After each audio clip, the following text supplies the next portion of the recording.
ആദ്യം തന്നെ പരിശുദ്ധ അമ്മയ്ക്കും തിരുകുമാരനും 1000 നന്ദിയും കൃതജ്ഞതയും സമർപ്പിക്കുന്നു. എൻ്റെ പേര് ബേബി കുര്യൻ എന്നാണ്. എൻ്റെ ഭാര്യയുടെ പേര് ബിന്ദു. ഞങ്ങൾ കാസർഗോഡ് ജില്ലയിൽ നിന്നാണ് വരുന്നത്. കാസർഗോഡ് ജില്ലയിലെ കാഞ്ഞങ്ങാടിനടുത്ത് കാഞ്ഞിരട്ടക്കം എന്ന സ്ഥലത്തുള്ള സെൻറ്റ് ജോർജ് ചർച്ച് ഇടഭാഗങ്ങളാണ് ഞങ്ങൾ ആദ്യമായി കൃപാസനത്തിൽ വരുന്നത് 2022 മെയ് 14-ാം തീയതിയാണ്. കൃപാസനത്തെക്കുറിച്ച് അറിയുന്നത്, എനിക്ക് ഒരു ഹാർഡ്വെയർസ് ബിൽഡിംഗ് മെറ്റീരിയൽ കടയുണ്ട്. ആ കട നടത്തിക്കൊണ്ടിരിക്കുന്ന സമയത്ത് എൻ്റെ ഒരു ബന്ധുവാണ് ആദ്യമായിട്ട് കൃപാസനത്തിൻ്റെ പത്രം എൻ്റെ കടയിൽ കൊണ്ടുതരുന്നത്. ഞാനതൊന്ന് മറച്ചു നോക്കി ആ ടേബിളിൻ്റെ സൈഡിൽ തന്നെ വെച്ചു. കുറച്ച് നാളുകൾ കഴിഞ്ഞ ശേഷം വീണ്ടും ഒരു കൃപാസനത്തിൻ്റെ പത്രം ഞങ്ങൾക്ക് കിട്ടി.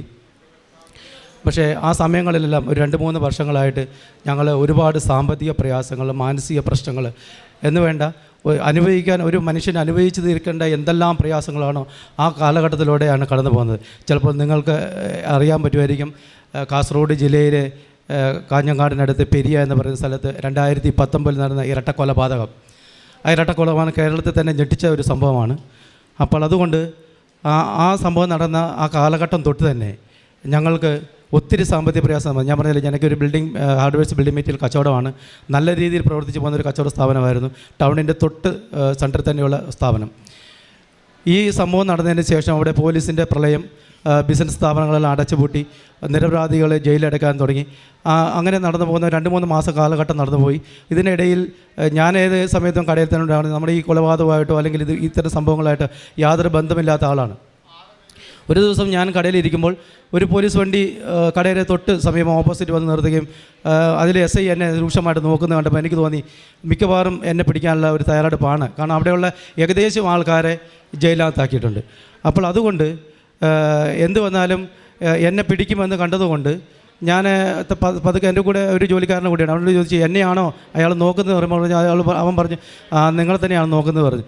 ഞാൻ പതുക്കെ കടയുടെ അകത്തു കൂടി തന്നെ സൈഡിൽ കൂടി നടന്ന് അവിടുന്ന് ഓടി. സ്കൈ ബ്ലൂ ഷർട്ടാണ് ഞാൻ ഇട്ടത്. ഞാൻ കാലിൽ ചെരുപ്പ് പോലും ഇട്ടില്ല. ഞാൻ ഓടി തൊട്ട് പുറകിൽ റബ്ബർ തോട്ടമാണ്. അന്നേരം ഇത് ഈ CID ഉള്ളതുകൊണ്ട് ആ പുറകുവശത്ത് CID വരുന്നുണ്ട്. അപ്പോൾ ഞാനത് അവരുണ്ടാകുന്നത് നമുക്കറിയത്തില്ല. ഓടി രക്ഷപ്പെടാൻ നോക്കിയതാണ്. പക്ഷേ അവരെന്നെ അവിടുന്ന് പിടിക്കുക, ഒരു 1/2 കിലോമീറ്ററോളം ഓടി രക്ഷപ്പെടാൻ നോക്കി. പിടിച്ചുകൊണ്ട് വന്ന് ചോദിച്ചപ്പോൾ ഞാൻ ചോദിച്ചു, ഞാൻ എന്ത് തെറ്റാണ് ചെയ്തത്? പറഞ്ഞാൽ സ്റ്റേഷനിൽ എത്തിയിട്ട് പറയാമെന്ന് പറഞ്ഞു.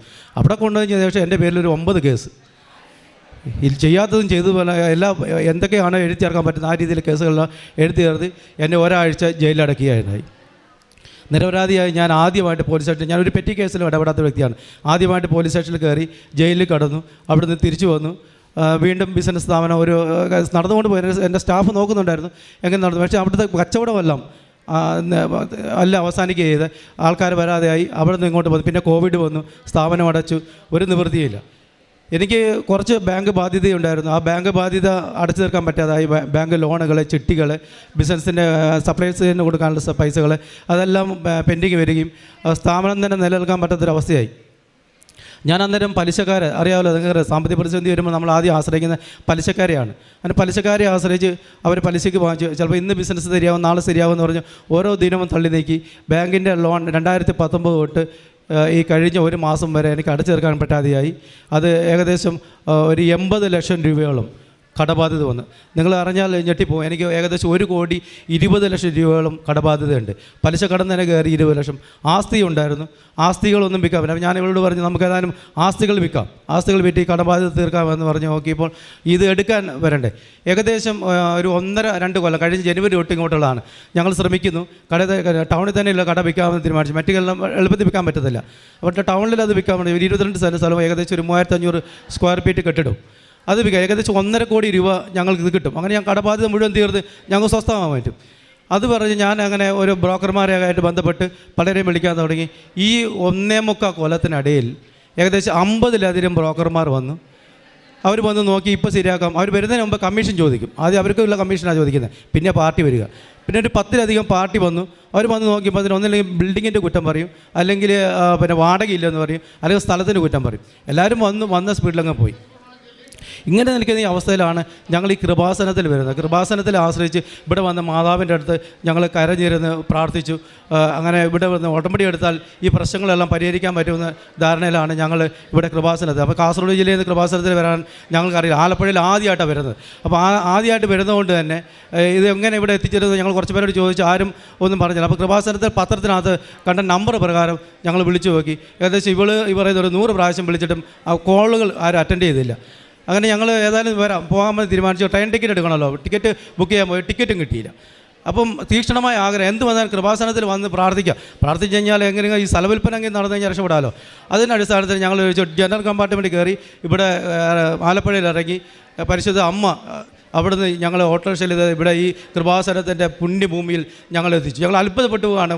ഒരു സഹായത്തിന് ആരുമില്ലായിരുന്നു. ഇവിടെ വന്ന് ഇറങ്ങി വെളുപ്പിനെ വന്ന് ഇറങ്ങി വാച്ച്മാനെ കണ്ടു, അകത്ത് കയറി. അന്ന് അവിടെ മെയിൻ്റെനൻസ് നടക്കുകയാണ്. അവിടെ ഇരുന്ന് ഞങ്ങൾ പ്രാർത്ഥിച്ചു. കുറച്ച് കഴിഞ്ഞാണ് ഈ പള്ളിയുടെ അമ്മ മാതാവിനെ കാണാൻ പറ്റിയത്. അങ്ങനെ ഇതിനകത്ത് കയറി എൻ്റെ ഭാര്യ ഇവിടെ ഇരുന്ന് കരഞ്ഞ് പ്രാർത്ഥിക്കുന്നു. ഞാൻ കുറച്ച് മാറി നിന്നു. കാരണം ഒരാണല്ലേ എന്ന് കരുതി ഞാൻ കുറച്ചങ്ങ് മാറി നിന്നു. എല്ലാ കാര്യത്തിലും കുറച്ച് പുറകെ നിൽക്കുന്നത്. അങ്ങനെ പ്രാർത്ഥിച്ചു. കുറച്ച് കഴിഞ്ഞ് കുർബാന കഴിഞ്ഞു.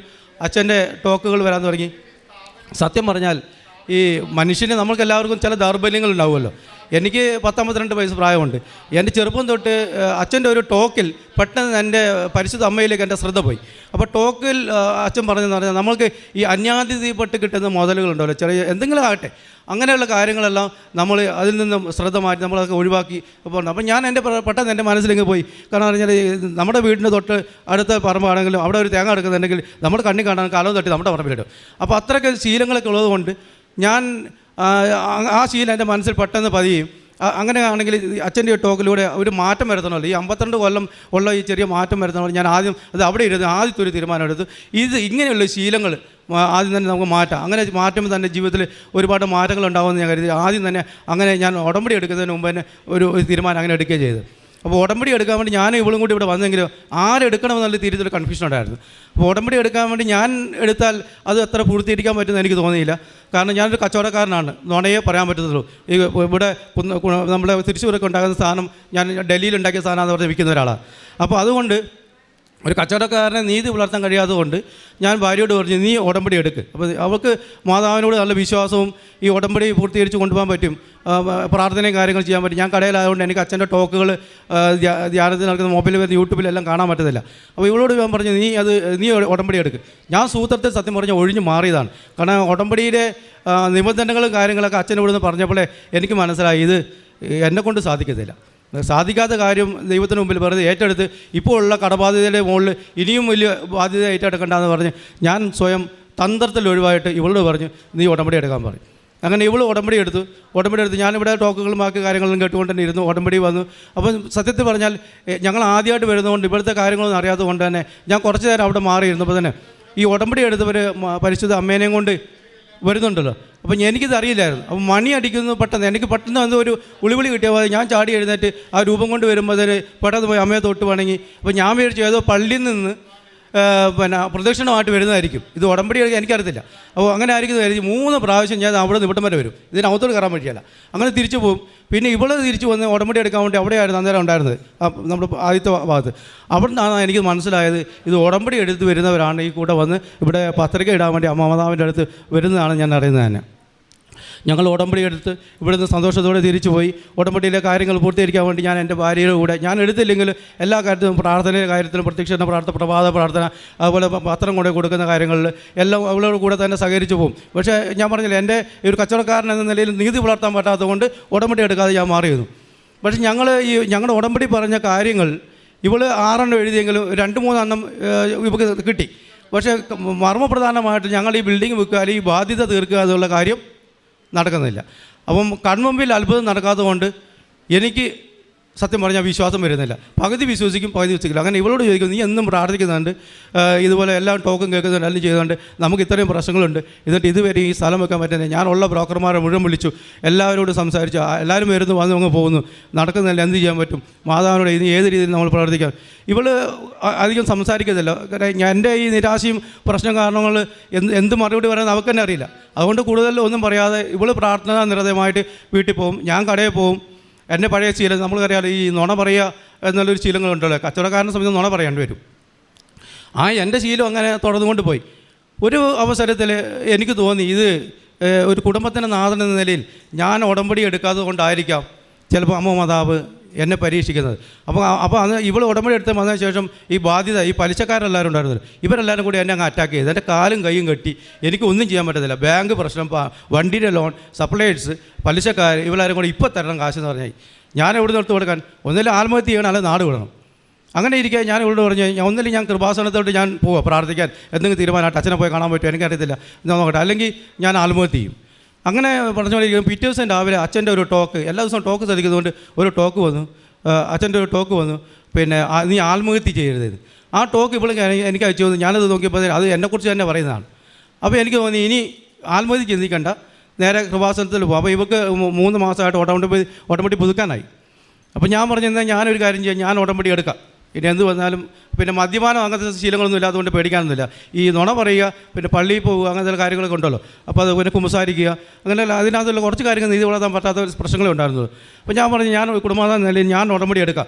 ഇനി ദൈവം ചിലപ്പോൾ മാതാവ് ഇത് കണ്ടു കാണും, ഞാൻ ഒളിഞ്ഞു മാറിയത്, അതുകൊണ്ട് ഈ പ്രശ്നം പരിഹരിക്കണം, ഞാൻ തന്നെ ഉടമ്പടി എടുക്കാമെന്ന് പറഞ്ഞു. അങ്ങനെ 2022 ഓഗസ്റ്റ് 13 ഞങ്ങൾ വീണ്ടും കൃപാസനത്തിൻ്റെ ഈ മണ്ണിൽ കാലുകുത്തുകയും ഞാൻ ഇവിടെ വന്ന് അമ്മയോട് പറഞ്ഞ് പ്രാർത്ഥിച്ച് ഞാൻ എൻ്റെ തെറ്റുകളും കുറ്റങ്ങളും മുഴുവൻ പറഞ്ഞ് പ്രാർത്ഥിക്കുകയും അതനുസരിച്ച് ഞാൻ ഉടമ്പടി എടുക്കുകയും വളരെ സന്തോഷത്തോടെ ഇവിടുന്ന് തിരിച്ചു പോവുകയും ചെയ്തു. ഒരു കാര്യം ഞാൻ നിങ്ങളോട് വ്യക്തമായിട്ട് അറിയാം, നമ്മുടെ ജീവിത പ്രശ്നങ്ങൾ എന്തൊക്കെയാണ് അത് നമ്മുടെ യുക്തിക്കും ബുദ്ധിക്കും നമ്മൾ നോക്കാതെ ഹൃദയം കൊണ്ട് പരിശോധിക്കും. ഹൃദയം കൊണ്ട് പരിശോധിക്കുമ്പോൾ മാത്രമേ നമ്മുടെ പ്രശ്നങ്ങളിൽ എത്രമാത്രം ദൈവം ഇടപെടുന്നുണ്ട് അറിയാത്തുള്ളൂ. യുക്തിക്കും ബുദ്ധിക്കാണ് ഞാൻ ചിന്തിച്ചുകൊണ്ടിരുന്നത്. എൻ്റെ യുക്തിക്കും ബുദ്ധിക്കും ഞാൻ ആൾക്കാരെ വിളിച്ച് ഇത് വിൽപ്പിക്കാനും പരിശ്രമിച്ചു. പക്ഷേ ഞാൻ ദൈവത്തിൽ ആശ്രയിച്ചില്ല. നിങ്ങളോട് ഞാൻ പറയാൻ, ദൈവത്തിൽ ആശ്രയിക്കുക, ദൈവത്തിൽ സമയം. അച്ഛന് പറയുന്ന ഒരു ടോക്ക് ഞാൻ ശ്രദ്ധിച്ചിരുന്നു, സർവ്വവും തോറ്റു കഴിയുമ്പോൾ നമ്മൾ പരാജയപ്പെട്ടെന്ന് കാണുമ്പോൾ മാതാവിനെ വിളിച്ച് അപേക്ഷിക്കുക, ഈശോയിൽ അഭയം പ്രാപിക്കുക. ഞാൻ 2 കൈകൾ ഉയർത്തി ക്രൂശിത രൂപത്തിൽ മുമ്പിൽ കൈകൾ പൊക്കി ഞാൻ പറഞ്ഞു, ഞാൻ തോറ്റു. ഇനി ഞാൻ ഇനി ഈ സ്ഥലം വിൽപ്പനയ്ക്ക് വേണ്ടി ബ്രോക്കർമാരെ വിളിക്കുന്ന പരിപാടിയില്ല. അമ്മ മാതാവ് ഇത് നടത്തി തരുക, ഇല്ലെങ്കിൽ ഈ പ്രശ്നം എങ്ങനെ വേണമെങ്കിലും നിങ്ങൾ പരിഹരിക്കട്ടെ. അമ്മ മാതാവിൻ്റെ സമർപ്പിച്ചുകൊണ്ട് ഞാൻ ഈ പ്രശ്നം എൻ്റെ ഉടമ്പടിയിൽ ഞാൻ എഴുതിയിട്ടു, അമ്മ മാതാവിനെ ഏൽപ്പിച്ചു. ദൈവകൃപയാൽ ഞങ്ങളെ പ്രേക്ഷിത പ്രവർത്തനങ്ങളെല്ലാം ആദ്യം ചെയ്തതിനേക്കാൾ ഊർജ്ജസ്വലമായിട്ട് ഗവൺമെൻറ് ആശുപത്രി സന്ദർശിക്കുകയും ഞങ്ങൾക്ക് രോഗികളെ കാണുകയും ഞങ്ങൾ ദാരിദ്ര്യത്തിൽ നിന്നും ഈ സമ്പദ് വ്യവസ്ഥയിലുള്ള എന്തെങ്കിലും കൊടുക്കുകയും വൃദ്ധസദനങ്ങൾ സന്ദർശിക്കുകയും അതുപോലെ എൻ്റെ ജീവിതത്തിൽ ഞാൻ ഈ പ്രഭാതത്തിൽ പള്ളിയിൽ പോകുന്ന പരിപാടിയേ ഇല്ലായിരുന്നു. ഈ പ്രാവശ്യം 8 നോമ്പ് എല്ലാ ദിവസവും പള്ളിയിൽ പോവുകയും പറ്റുന്ന ദിവസങ്ങളെല്ലാം രാവിലെ പള്ളിയിൽ പോയും വിശുദ്ധ കുർബാന സ്വീകരിക്കുകയും അതുപോലെ ഉടമ്പടി പറഞ്ഞ കാര്യങ്ങളിലെല്ലാം കുമ്പസാരം 2 ദിവസം കൂടുമ്പോൾ കുമ്പസാരവും എല്ലാം ഞങ്ങൾ പങ്കെടുക്കുകയും വളരെ തീക്ഷ്ണതയോടെ ഉടമ്പടിയിൽ പറഞ്ഞ കാര്യങ്ങളെല്ലാം ഞങ്ങൾ നിവർത്തിക്കുകയും ചെയ്തു. അതുപോലെ ഞാൻ പറഞ്ഞില്ലേ, ഞാൻ ആ കൊലക്കേസ് പുറത്ത് ഞാൻ ജയിലിൽ പോയി കിടന്നെന്ന് പറഞ്ഞത്, ആ ജയിലിൽ പോയി കിടന്ന ആ വ്യക്തിയുടെ ഇന്നും ആ കൊലക്കേസ് പ്രതി ജയിലുണ്ട്. അദ്ദേഹത്തിൻ്റെ അപ്പൻ എന്നോട് ഭയങ്കര സത്വരതയായിരുന്നു. ഞങ്ങൾ ഈ പത്രം കൊണ്ട് ഞങ്ങൾക്ക് വീടുകളിൽ പോകുമ്പോൾ തന്നെ ഈ പള്ളിയെ വഴിക്ക് വെച്ച് കണ്ടപ്പോൾ ഇവളെന്നോട് പറഞ്ഞു, നമുക്ക് ആ പത്രം ആ പുള്ളിക്ക് കൊടുക്കാമെന്ന് പറഞ്ഞു. എനിക്കൊരു പേടിയായി. ഞാൻ പറഞ്ഞു, വേണ്ട, കൊടുക്കണ്ട, നിൽക്ക്. പിന്നെ പതുക്കെ ഞാൻ സ്കൂട്ടിയിലാണ് പോയത്. ആ സ്കൂട്ടി പതുക്കെ പോയി ഈ മനുഷ്യൻ്റെ മുമ്പിൽ പോയി നിന്നു. അദ്ദേഹം എൻ്റെ മുഖത്തോട് രൂക്ഷമായിട്ട് നോക്കി. ഉടനെ ഉടനെ പത്രം കൊടുത്തു. കൃപാസനത്തെ പത്രം കൊടുത്തു. ഇത് കൃപാസനത്തെ പത്രമാണ്, ഞങ്ങൾ ആലപ്പുഴയിൽ പോയി പ്രാർത്ഥന നടത്തിയിട്ട് വരുന്നു. അപ്പോൾ നിങ്ങൾ ഇതുപോലെ പള്ളിയിൽ പോകുമ്പോൾ പ്രാർത്ഥന കച്ചവടം. ആ മനുഷ്യൻ ഇതെല്ലാം സാക്ഷരം ശ്രദ്ധിച്ച് കേട്ടു. ഒരു അക്ഷരം പറഞ്ഞു. ഞാൻ വിചാരിച്ച എന്നെ തെറി വിളിക്കുന്നതായി ഒന്നും പറഞ്ഞില്ല. അത് പറഞ്ഞ് നല്ല ദൈവം നിങ്ങളെ അനുഗ്രഹിക്കട്ടെ എന്ന് പറഞ്ഞ് അവിടെ നിന്ന് പോരുകയായത്. അങ്ങനെ അത്രമാത്രം പ്രേക്ഷിത പ്രവർത്തനങ്ങൾ ഞങ്ങൾ ചെയ്തു. എന്നിട്ടും ഈ വിൽപ്പന നടക്കുന്നില്ല. ഈ വിൽപ്പന നടന്നെങ്കിൽ എൻ്റെ കടബാധ്യത തീരത്തില്ല. എന്ത് ചെയ്യും? അങ്ങനെ എനിക്ക് ഒരു ദിവസം ഒരു അച്ഛൻ്റെ ടോക്ക് കേട്ടു. അപ്പോൾ ആ ടോക്കിനകത്ത് ഒരു സാക്ഷ്യം പറയുന്നത് കേട്ടു. ഒരു വ്യക്തി ഇതുപോലെ ഞങ്ങൾ ചെയ്ത് അതേപോലെ തന്നെ എല്ലാം പാലിക്കുകയും ചെയ്തു. എല്ലാം പാലിച്ചിട്ടും ആ വ്യക്തി പരീക്ഷ എഴുതിയപ്പോൾ ആ പരീക്ഷ പരാജയമായി. ആ കുട്ടിക്ക് ഒത്തിരി വിഷമം വന്നു. പിന്നെ ഇങ്ങനെ പ്രാർത്ഥിക്കുന്നത് പ്രാർത്ഥിച്ചുകൊണ്ട് പ്രയോജനം. അതുപോലെ ഞങ്ങളും ചിന്തിച്ച ഇത്രമാത്രം പ്രാർത്ഥിക്കുകയും ഇത്രമാത്രം ചെയ്തിട്ടും ഒരു മനുഷ്യന്മാർ പറയാം, ഈ ബ്രോക്കർമാർ മുഴുവൻ സ്ഥലം വിട്ട് ഒറ്റ ഒരാളില്ല ഇത് വിൽക്കാൻ വേണ്ടിയിട്ട്. ഞാൻ വിളിച്ച് മടുത്തു, എല്ലാം ഉപേക്ഷിച്ചു. അങ്ങനെ നിൽക്കുകയാണ്. അപ്പോൾ ഈ ടോക്ക് കേട്ടപ്പോൾ ടോക്കിൽ അത് റീവാലുവേഷൻ എന്നൊരു പദം ആ കൊച്ചു ഉപയോഗിച്ചു. വീണ്ടും ആ കുട്ടി ആ പരീക്ഷ റിവാലുവേഷൻ ചെയ്തു. ആ കുട്ടി ജയിച്ചു. അപ്പോൾ ഇവിടെ എന്നോട് പറഞ്ഞു, ഈ സ്ഥലം നോക്കാൻ വന്ന ആരാണ്? ആ ആളെ നമ്മൾ റിവാലുവേഷൻ റിവൈൻഡ് ചെയ്യും, നിങ്ങൾ ഓർമ്മയിൽ തിരിച്ചെടുത്തിട്ട് ആ മനുഷ്യനെ ഒന്ന് വിളിക്കാൻ പറഞ്ഞു. ഞാൻ പെട്ടെന്ന് ഓർമ്മയിൽ ആ നമ്പർ എൻ്റെ കയ്യിലുണ്ടായിരുന്നു. ഉടനെ ആ മനുഷ്യൻ വിളിച്ചു. 1.5 കൊല്ലം മുമ്പ് ആ മനുഷ്യൻ വന്ന് നോക്കിയിട്ട് ഒരു വില പോലും അറിയാതെ നോക്കിയതിനേക്കാൾ സ്പീഡിൽ പോയ വ്യക്തിയാണ്. പിന്നെ ഞാൻ ഇവൾ പറഞ്ഞതുകൊണ്ടും വിശ്വാസ അടിസ്ഥാനത്തിൽ ഞാൻ വിളിച്ച ഉടനെ ആ ഫോൺ അയാൾ അറ്റൻഡ് ചെയ്തു. ഒരു ദിവസം വൈകിട്ടാണ് അറ്റൻഡ് ചെയ്തപ്പോൾ ഞാനിങ്ങനെ എന്നെ പരിചയപ്പെടുത്തി കാര്യം പറഞ്ഞപ്പോൾ തന്നെ അയാൾ സ്ഥലം വിറ്റില്ല. നിങ്ങൾക്ക് എത്ര രൂപയാണ് ഇപ്പോൾ അത്യാവശ്യം? ഞാൻ സത്യം പറഞ്ഞാലല്ലോ ഒരു 1-2 ലക്ഷം കിട്ടിയാൽ ഇത് ആരെങ്കിലും തലയിൽ വെക്കണം, ഒന്ന് കച്ചവടം നടക്കണമല്ലോ എന്ന് പിന്നീട് എങ്ങനെയെങ്കിലും ചെയ്യാമെന്ന് ചോദിച്ചിരുന്നു. അപ്പോൾ ഞാൻ പെട്ടെന്ന് പറഞ്ഞു എനിക്കൊരു 10 ലക്ഷം രൂപയുടെ അത്യാവശ്യമുണ്ട്, എനിക്ക് ഒത്തിരി പൈസയുടെ ബുദ്ധിമുട്ടുണ്ട്, എങ്കിലും ഈ ഒരു 10 ലക്ഷങ്ങൾ കിട്ടുകയാണെങ്കിൽ പിടിച്ചേക്കാമല്ലോ. അപ്പോൾ ഞാൻ 10 ലക്ഷം തോന്നും. അപ്പോൾ ഈ 10 ലക്ഷത്തിൻ്റെ ഇത് പറയുന്നതിന് മുമ്പ് എൻ്റെ കഴുത്തിൽ ഏത് സമയത്തും പിന്നെ കാശ് രൂപം ഞാനത് കൊന്തയുടെ കൂടെ കെട്ടിയിട്ടുണ്ട്. ഞാൻ ഓട്ടോമാറ്റിക് എടുത്ത ശേഷം ഈ കാശ് രൂപം എപ്പോഴും എൻ്റെ കൂടെ തന്നെയുണ്ട്. എല്ലായിടത്തും പോകുമ്പോൾ തന്നെ എന്നെ ഒത്തിരി സഹായിച്ചിട്ടുണ്ട്. ഈ കാശ് രൂപം ഞാൻ കെട്ടിയിട്ടുണ്ട്. ഈ കാശ് രൂപം ഞാനിങ്ങനെ കൈ പിടിച്ച് ഈ ഫോൺ ചെയ്ത 2 വ്യക്തിയെ ഫോൺ ചെയ്ത ഉടനെ അദ്ദേഹത്തിന് മറുവാദം ചോദ്യമാണ്, നിങ്ങൾക്ക് ഇപ്പോൾ എത്ര രൂപയുടെ അത്യാവശ്യം? ഞാൻ പറഞ്ഞു എനിക്കൊരു 10 ലക്ഷം രൂപ. അയാൾ പറഞ്ഞു ഞാൻ നോക്കട്ടെ 2-3 ദിവസത്തിൽ ഞാൻ വിവരം പറയാമെന്ന് പറഞ്ഞു. ഞങ്ങൾ നിരന്തരമായി പ്രാർത്ഥിച്ച അടിസ്ഥാനത്തിൽ വീട് ഞാൻ വിളിച്ചപ്പോൾ തന്നെ പറഞ്ഞു ഞാൻ ഒരു ഞായറാഴ്ച വരാമെന്ന് പറഞ്ഞു. ഞങ്ങൾ അത് തീക്ഷ്ണതയോടെ പ്രാർത്ഥിക്കാൻ തുടങ്ങി. ഇവളേലും കാശ് രൂപമുണ്ട്, ഇവളും ഉടമ്പടി എടുത്ത ആൾ, ഞങ്ങൾ ഡബിൾ ഉടമ്പടിയിലാണ് നിൽക്കുന്നത്. പ്രാർത്ഥിച്ചു. അദ്ദേഹം ഒരു 11:30 മണിക്ക് വന്നു, കട നോക്കി, അദ്ദേഹത്തെ എല്ലാം കാണിച്ചു കൊടുത്തു, എല്ലാം സംസാരിച്ചപ്പോൾ ഞാൻ വിചാരിച്ചാൽ സംസാരിച്ച് അങ്ങനെ പോകത്തുള്ളൂ എന്ന് പറഞ്ഞു. അദ്ദേഹം പറഞ്ഞു വീട്ടിലോട്ടൊന്ന് വരാൻ പറഞ്ഞു. ഞാൻ ക്ഷണിച്ചു. ഒരു കൂസലില്ലാതെ വീട്ടിലോട്ട് വന്നു. വീട്ടിൽ വന്നപ്പോൾ എനിക്ക് ഉറപ്പായി വീട്ടിൽ വന്നു കഴിഞ്ഞാൽ എന്തായാലും ഈ പ്രാർത്ഥനയിൽ ഇവളും കാശ് രൂപമുണ്ട്, എന്തായാലും ഈ മനുഷ്യൻ ഇന്ന് ഇവിടെ എനിക്ക് ടോക്കൺ തരാതെ പോകത്തില്ല എന്ന് ഞാൻ അത്രമാത്രം വിശ്വസിച്ചു. അങ്ങനെ കൈ പിടിച്ചിരിക്കുകയാണ്. അപ്പം അതിന് മുമ്പ് തന്നെ ഞങ്ങൾ ഇവിടെ ഒരു കാര്യം വിട്ടുപോയി. ഞങ്ങൾ 2ാമത്തെ ഉടമ്പടി എടുക്കാൻ വരുമ്പോൾ തന്നെ ഞങ്ങൾ ഈ പ്രശ്നം ബാങ്കിൻ്റെ ജപ്തി ഞങ്ങൾക്ക് വന്നിരുന്നു. അപ്പോൾ ബാങ്കിൻ്റെ ജപ്തി വന്നപ്പോൾ ജപ്തി നോട്ടീസ് ഞങ്ങൾക്ക് കിട്ടി. അതിന് മുമ്പ് ഒരു പ്രാവശ്യം അച്ഛനെ കാണാൻ ശ്രമിച്ചപ്പോൾ അച്ഛനെ കാണാൻ ഞങ്ങൾക്ക് അനുവാദം കിട്ടിയില്ല. രണ്ടാമത് ഞങ്ങൾ ഞാൻ പറഞ്ഞില്ല ഞാൻ ഉടമ്പടി എടുക്കാൻ വരുന്ന സമയത്ത് ഞങ്ങൾക്ക് ജപ്തി നോട്ടീസ് വന്നു.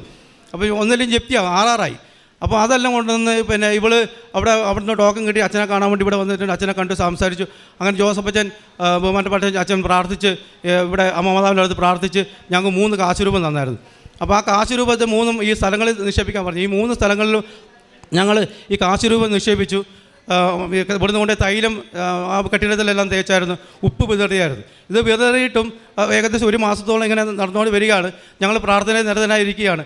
അച്ഛൻ എന്തായാലും ഈശോയോട് പ്രാർത്ഥിച്ച് തന്ന ഈ കാശ് രൂപം അവിടെ വിതറിയ ആ മണ്ണിൽ എന്ത് വന്നാലും വിൽക്കാൻ പറ്റുന്ന കുറച്ച് വിശ്വാസമുണ്ട്. അങ്ങനെ ഈ മനുഷ്യനോട് ഞങ്ങൾ ഇരിക്കുന്ന കാലഘട്ടത്തിലാണ് ഈ മനുഷ്യൻ വരുന്നത്. അപ്പോൾ മനുഷ്യനെ വീട്ടിലോട്ട് വിളിച്ചും വീട്ടിൽ വന്നു കഴിഞ്ഞാൽ ഞാൻ കാര്യങ്ങൾ പറയുമ്പോൾ ഞാൻ 2 ലക്ഷം രൂപ വിലകൾ സംസാരിച്ചു. വളരെ അകലെയാണ് അദ്ദേഹത്തിൻ്റെ വില നിൽക്കുന്നത്. ഞാൻ ഈ കാശ് രൂപ എൻ്റെ കയ്യിൽ തന്നെ പിടിച്ചിട്ടുണ്ട്, ഇവളും കാശ് രൂപം കയ്യിലെടുത്ത് പിടിച്ചിട്ടുണ്ട്. സംസാരിച്ച് വന്ന് ഞങ്ങൾക്ക് ദൈവം പരിശുദ്ധ അമ്മ വഴി ഞങ്ങളുടെ കടബാധ്യത ബാങ്കിൻ്റെ ജപ്തി തീർക്കേണ്ട 1 കോടിയിലധികം രൂപയ്ക്ക് തന്നെ ആ മനുഷ്യൻ ഈ കട എടുക്കാമെന്ന് ഞങ്ങൾ ഏൽക്കുകയും അവിടെ വെച്ച് തന്നെ അന്നേരം തന്നെ അദ്ദേഹം ടോക്കൺ മണി തരികയും ചെയ്തു. നിങ്ങളൊന്ന് മനസ്സിലാക്കണം, ബ്രോക്കർമാർ ആരുമില്ല, പരിശുദ്ധ അമ്മയാണ് ഇതിൻ്റെ മധ്യസ്ഥ. പരിശുദ്ധ അമ്മയുടെ മധ്യസ്ഥയിലാണ് ഇവിടെ വന്ന് ഈ മനുഷ്യൻ ഞങ്ങളുടെ അടുത്ത് വന്നതും ഞങ്ങളുടെ ഈ സ്ഥലവിൽപ്പന നടത്തുകയും ചെയ്തത്. ഞങ്ങൾ പരിശുദ്ധ അമ്മയാണ് ആശ്രയിച്ചത്. പറഞ്ഞല്ലോ ഒത്തിരി ബ്രോക്കർമാർ വന്നതാണ്, എല്ലാവരും പോയി, ഒരു ബ്രോക്കർമാരും ഇല്ല. അത്തരം അവസരമാണ് പരിശുദ്ധ അമ്മ ഞങ്ങളെ സഹായിച്ചു. ഇപ്പോൾ അതിൻ്റെ എഗ്രിമെൻറ്റ് കഴിഞ്ഞ മാസം തന്നെ നടന്നു. അതിൻ്റെ ഏകദേശം എല്ലാ പൈസയും ഞങ്ങൾക്ക് ബാങ്കിൽ അടക്കേണ്ട ബാധ്യതകളെല്ലാം തീർത്തു.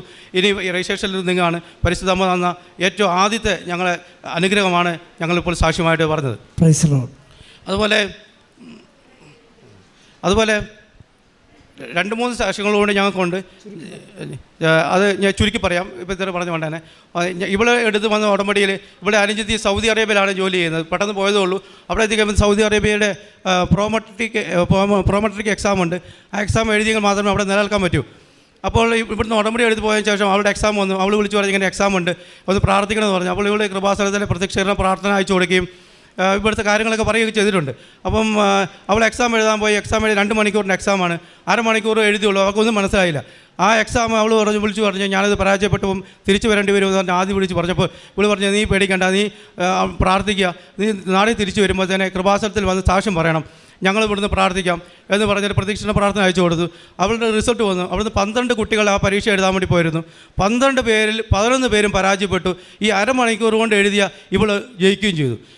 അതാണ് ഞങ്ങളുടെ 2ാമത്തെ സാക്ഷ്യം. 3ാമത്തെ ഒരു സാക്ഷ്യം എന്ന് പറഞ്ഞാൽ ഞാൻ എൻ്റെ ചേച്ചിക്ക് ക്യാൻസർ അസുഖം വന്നായിരുന്നു. അപ്പോൾ ഞാൻ ഇവിടുന്ന് വരുന്നതിൻ്റെ മുമ്പ് തന്നെ അവർക്ക് ചെറിയൊരു ഓപ്പറേഷൻ ഉണ്ടായിരുന്നു. അപ്പോൾ അത് പടർന്ന് പിടിക്കുമെന്നൊരു പേടിയുണ്ടായിരുന്നു. അപ്പോൾ ഞാനിവിടെ വന്നിട്ട് ഉടമ്പടിയിൽ ആ ക്യാൻസർ രോഗം മാറണമെന്ന് എഴുതിയിരുന്നു. അതിൻ്റെ അടിസ്ഥാനത്തിൽ അവർ 2 ടെസ്റ്റ് നടത്തിയാലും ആ 2 ടെസ്റ്റിൽ അവർക്ക് ക്യാൻസർ രോഗം പൂർണ്ണമായിട്ട് മാറി. അവർ ഉടമ്പടി എടുക്കാൻ ഇവിടെ വന്നിട്ട് ഇന്ന് അവർ ഉടമ്പടി എടുത്തിട്ടുണ്ട്. പരിശുദ്ധ അമ്മയ്ക്കും ഈശോയ്ക്കും ഞങ്ങൾ 1000 നന്ദി പറയുകയാണ്. അതുപോലെ ഒരു സാക്ഷ്യമുള്ളത് ഞങ്ങളുടെ മകനെയാണ്. അവന് പഠന വൈകല്യമുണ്ട്. അപ്പോൾ പഠന വൈകല്യം ഉള്ളതുകൊണ്ട് അവൻ +2 കഴിഞ്ഞ ശേഷം അവന് പഠിക്കാൻ എന്തിനു പഠനമെന്ന് ആലോചിക്കുമ്പോൾ ഒന്നും തരപ്പെട്ട് കിട്ടിയില്ല. അപ്പോൾ അവൻ ഏറ്റവും വലിയ ആഗ്രഹം മൊബൈൽ ടെക്നോളജി എഞ്ചിനീയറിംഗ് പഠിക്കാനായിരുന്നു. അപ്പോൾ അതിനാണെങ്കിൽ കിട്ടണമെങ്കിൽ അല്പം പ്രയാസം. ഇവിടെ വെച്ച് ഉടമ്പടിയിൽ ഞങ്ങളിത് പറയുകയും അത് പ്രകാരം അവന് ആ മൊബൈൽ എഞ്ചിനീയറിംഗ് സീറ്റ് കിട്ടുകയും ഇന്ന് ഈ വൈകല്യമുള്ള ഇവനാണ് ഇന്ന് ആ ഇൻസ്റ്റിറ്റ്യൂട്ടിലെ നമ്പർ 1. എല്ലാ കാര്യത്തിലും മിടുക്കനായിട്ട് അവൻ പരിശുദ്ധ അമ്മ അവനെ മുന്നോട്ട് കൊണ്ടുപോവുകയാണ്. ഇത്രയും കാര്യങ്ങളാണ് ഞങ്ങളുടെ സാക്ഷ്യങ്ങളായിട്ട് ഞങ്ങൾ പറഞ്ഞത്. പരിശുദ്ധ അമ്മയ്ക്കും തിരുകുമാരനും 1000 നന്ദി പറഞ്ഞുകൊണ്ട് ഞങ്ങൾ നിർത്തുന്നു. കൈകളടിച്ചുകൊണ്ട്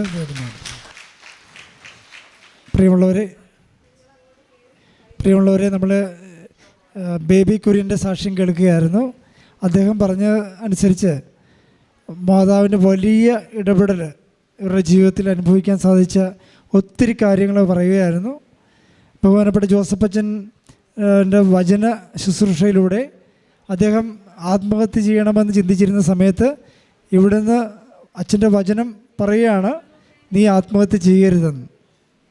അതാണ് അദ്ദേഹത്തിൻ്റെ ജീവിതത്തിൽ ഒരു ടേണിംഗ് പോയിൻ്റ്. പിന്നെ ആ കടബാധ്യത, ഒരുപാട് പ്രശ്നങ്ങളെല്ലാം തരണം ചെയ്യാനൊക്കെ അദ്ദേഹത്തിന് സാധിച്ചു.